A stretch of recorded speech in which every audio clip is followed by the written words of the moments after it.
Start. દેશ digital ક્રાંતિમાં પ્રવેશી ગયો હોવાનું માનવામાં આવે છે અને આધુનિક ટેકનોલોજી નાણાકીય વ્યવહારોથી લઈને અન્ય ક્ષેત્રો સુધી તમામ ક્ષેત્રોમાં વરદાન સાબિત થઈ શકે છે. જોકે આપણે એવું માની લેવું જોઈએ કે દેશના પરંપરાગત ખેડૂતો ડિજિટલ સુવિધાઓનો ઉપયોગ કરવામાં આરામદાયક સ્થિતિ હજુ અનુભવતા નથી. આધુનિક ડિજિટલ ટેકનોલોજીનો ઉપયોગ કરી નવી પેઢીની માનસિકતા સાથે સુસંગત છે, પરંતુ જૂની પેઢી તેનો ઉપયોગ કરવામાં અસ્વસ્થતા અનુભવે છે. કવચિત લઘુતાગ્રંથિ પણ ફીલ કરે છે. ખેડૂતોના કલ્યાણ માટે રચાયેલા માર્કેટ પોર્ટલ પર પણ આ જ વાત લાગુ પડે છે. સ્પષ્ટપણે માર્કેટ પોર્ટલ ખેડૂતો માટે ઉપયોગમાં સરળ હોવા જોઈએ. ખેડૂતોને ડિજિટલી સાક્ષર બનાવવા માટેની એક અલગ ઝુંબેશની પણ જરૂર છે. ડિજિટલાઇઝેશનનો પ્રાથમિક ઉદ્દેશ્ય કૃષિ પેદાશો ખરીદવાની પ્રક્રિયાને સરળ બનાવવાનો હતો. પેરેગ્રાફ. જોકે હરિયાણા જેવા રાજ્યમાં વાસ્તવિકતા તેનાથી વિપરીત દેખાય છે. ખરેખર આપણે અપેક્ષા રાખી શકતા નથી કે સરેરાશ ખેડૂત શહેરી રહેવાસીઓની જેમ પોર્ટલ, પાસવર્ડ અને પ્રક્રિયાગત જટિલતાઓના ચક્રવ્યૂહમાંથી રમતા રમતા પસાર થશે.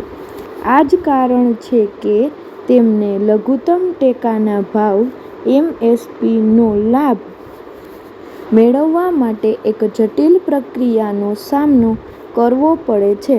ગુજરાતભરના બજારોમાંથી પ્રકાશિત થયેલા તાજેતરના અહેવાલોમાં સમાન પેટર્ન બહાર આવી છે.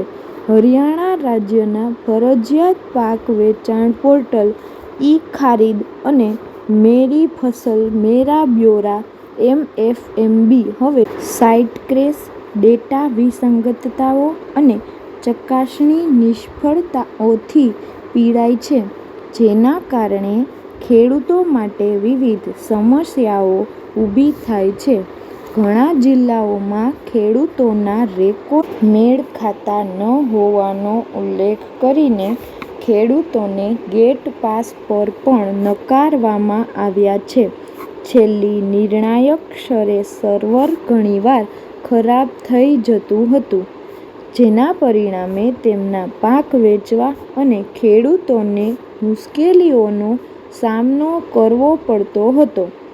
પેરેગ્રાફ. હકીકતમાં, આવી ઘણી તકનીકી ગૂંચવણોના પરિણામો તાત્કાલિક અને ગંભીર છે, પણ એની સરકારને પડી નથી.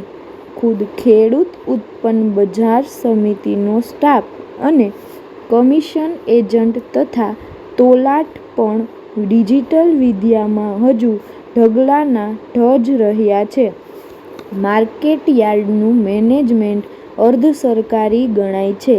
એ રીતે સરકારની અડધી જવાબદારી તો ફિક્સ થાય જ છે. ગુજરાતમાં હજુ આ પ્રણાલિકા ફરજિયાત થઈ નથી અને હવે સ્થાનિક સ્વરાજ્યની સંસ્થાઓ ઉંમરે આવી એટલે શાસકો ગભરાય છે કે કંઈક ઊંધું પડશે તો, એટલે વિકાસના કામો પણ સ્થગિત કરી દેવામાં આવ્યા છે. ખેડૂતોના પાક વેચાણ માટે તૈયાર હોય છે, પરંતુ વિવિધ કારણોસર તેમને બજારો સુધી પહોંચાડવામાં મુશ્કેલીઓનો સામનો કરવો પડે છે. આનાથી ખેડૂતોને તેમની મહેનતથી કમાયેલી ઉપજ ખાનગી વેપારીઓને વેચવાની ફરજ પડે છે. પેરેગ્રાફ. આ માનસિકતા બદલાતી જ નથી જે બદલવી જોઈએ. તેને તેના અગાઉના ખર્ચની ભરપાઈ કરીને આગામી પાક માટે તૈયારી કરવાની હોય છે. આનાથી તેને તાત્કાલિક ચૂકવણીની આશામાં ઓછા ભાવે પણ વેપારીઓને પોતાનો પાક પધરાવી દેવાની ફરજ પડે છે. વેપારીઓ આ દશાનો પૂરેપૂરો ગેરકાયદે લાભ ઉઠાવે છે. એવું નથી કે સરકારી એજન્સીઓ ખરીદી કરી રહી નથી, પરંતુ તેઓ આવનારા પાકનો માત્ર એક નાનો ભાગ જ ખરીદી શકે છે. આમ પણ ભાજપનો આ નિયમ જ પાવડું પાણી પાય તો પણ ઢોલ વગાડવાનો છે. વચન આપેલ ખરીદી અને વાસ્તવિક ખરીદી વચ્ચેનો તફાવત સ્પષ્ટપણે અભ્યાસ કરવાપાત્ર છે. કેટલાક ડેટા આની પુષ્ટિ કરે છે. ખાસ કરીને હરિયાણામાં ઘઉંની ખરીદીમાં 8 મિલિયન ટનથી ઘટાડો કરીને 7.2 મિલિયન ટન થવાને કારણે ખેડૂતોને પર્યાપ્ત એમએસપી મળ્યા નથી, જેના પરિણામે મોટું નાણાકીય નુકસાન થયું છે.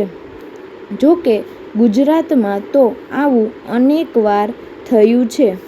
પેરેગ્રાફ ખેડૂતોને એમએસપી પર ખરીદાયેલા અનાજ એમએસપી કરતાં 400 થી 500 રૂપિયા ઓછા ભાવે વેપારીઓને વેચવાની ફરજ પાડવામાં આવે છે. આનો અર્થ એ છે કે એમએસપીના મૂળ હેતુથી વિપરીત તે ખેડૂતોના હિતને નુકસાન પહોંચાડે છે.